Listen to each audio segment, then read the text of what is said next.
अस्सलाम वालेकुम एवरीवन। आज मैं आपके साथ आलू मटर की सब्ज़ी की रेसिपी शेयर कर रही हूँ। अच्छा, हमारे घर में ये जो आलू मटर की सब्ज़ी है ये डिनर में या लंच में प्लेन राइस के साथ खाए जाते हैं बहुत शौक़ से।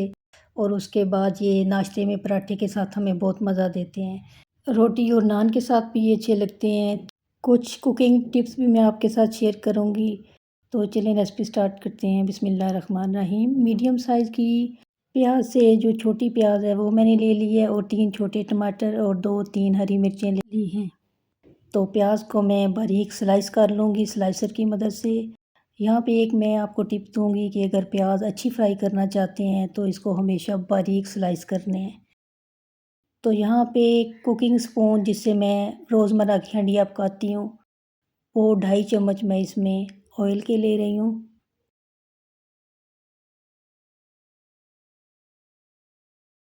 अब प्याज मैं इसके अंदर शामिल कर दूँगी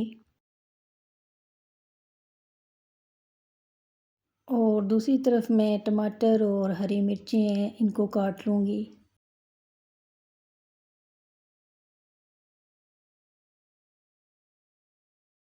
अब एक ब्लेंडर का जग लेके तो ये टमाटर और हरी मिर्चें और थोड़ा सा पानी शामिल करके मैं इसका पेस्ट बना के रख लूँगी। आपने इसका पेस्ट बनाने के लिए ब्लेंडर का जो जग है ये यूज़ करना है, आपने चॉपर इस्तेमाल नहीं करना, उससे ग्रेवी इतनी अच्छी नहीं बनती। तो ये पेस्ट मैं साइड पे रख लूँगी और साथ ही आलू भी छील के तो मोटे-मोटे टुकड़ों में काट के तो पानी डाल के रखूँगी ताकि वो काले ना हो जाएँ। ये छोटे-छोटे काम पहले कर लेने से फिर कुकिंग करते हुए परेशानी नहीं होती। तो अब मैंने प्याज को चूल्हे पे चढ़ा दिया है तो लो से मीडियम आँच पे मैं इसको फ्राई करूँगी। लो से मीडियम आँच पे रख के फ्राई करो तो प्याज जलती भी नहीं है और अच्छी फ्राई हो जाती है। और अगर आपकी प्याज थोड़ी सी जल जाती है फ्राई करते हुए तो आपके सारे खाने का जायका ख़राब हो जाएगा। तो प्याज की एक और बात भी है कि ये फ़ौरन से फ्राई हो जाती है, इसको निकालते-निकालते भी इसका कुकिंग प्रोसेस जो है वो जारी रहता है। तो इसलिए इसको वक़्त से पहले निकालना चाहिए। गोल्डन ब्राउन हो चुके हैं, मैं फ़ौरन से इसे निकाल लूँगी और जो टमाटर का पेस्ट बना के रखा है उसमें इसको डाल के दोबारा मैं ब्लेंड कर लूँगी। तो अब जो ऑयल था उसी में मैं वो पेस्ट दोबारा शामिल करूँगी और थोड़ा-सा इसमें चमचा चलाऊँगी और साथ ही मैं इसमें मसाले शामिल करूँगी। 2 चाय के चम्मच मैं लहसुन अदरक का पेस्ट शामिल करूँगी। 1 चाय का चम्मच लाल मिर्च पाउडर शामिल करूँगी। ध्यान रखना है कि हरी मिर्चें हमने पहले इस्तेमाल कर चुके हैं। 1 चाय का चम्मच नमक इस्तेमाल करूँगी। 2 चाय के चम्मच मैं खुश्क धनिया पाउडर इस्तेमाल करूँगी और 1 चाय का चम्मच मैं इसमें हल्दी पाउडर इस्तेमाल करूँगी। तो इन सारी चीज़ों को डाल के तो मैं इसको मिक्स करके पकाऊँगी अब। ये बिल्कुल बेसिक मसाले हैं, इसमें कोई फैंसी मसाले नहीं हैं, लेकिन उसके बावजूद ये बहुत ही मज़ेदार किस्म के आलू मटर बनते हैं। अब मैं इस मसाले को अच्छी तरह भून लूँगी। भूनने की एक निशानी ये है कि मसाला अलग हो जाएगा और ऑयल अलग हो जाएगा। 5 मिनट भूनूँगी मैं इसको।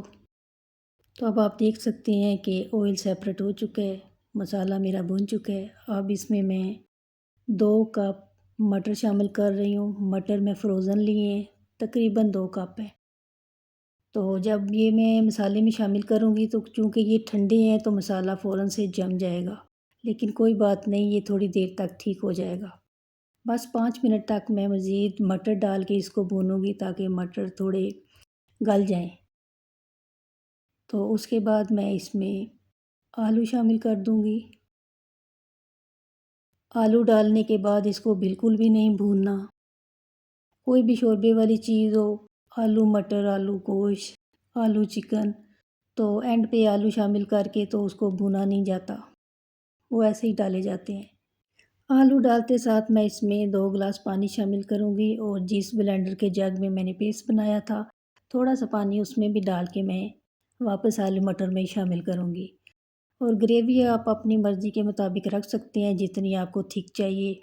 मैंने इसमें इतना पानी शामिल किया है कि आलू थोड़े से नज़र आ रहे हैं। जब ये उबालने के बाद रेडी होंगे तो ये थिक सी एक ग्रेवी तैयार हो जाएगी। अब मैं आँच तेज़ करके इसको एक उबाल तक पकाऊंगी। अब ये उबलने लग गया, अब आँच स्लो करके मैं इसको 15 से 20 मिनट पकने दूंगी ताकि आलू भी अच्छी तरह गल जाए और मटर भी गल जाए। 20 मिनट गुज़र चुके हैं और अब इसकी कंडीशन कुछ ऐसी है, पानी खुश्क हो चुका है और आलू काफ़ी हद तक सामने नज़र आ रहे हैं। इतनी ग्रेवी ठीक होती है अगर राइस वगैरह के साथ आपने इसको सर्व करना है तो। आलू अच्छी तरह गल चुके हैं, मटर भी गले हुए हैं। अब मैं इसमें 1 चाय का चम्मच गरम मसाला पाउडर शामिल करूँगी और साथ ही हरा धनिया भी शामिल करके उसको मिक्स करके 1 मिनट तक पकाऊँगी ताकि जो धनिये का कच्चापन है वो ख़त्म हो जाए और गरम मसाले का जो अरोमा है वो निकल आए। तो मेरी हंडिया आलू मटर की सब्ज़ी रेडी है।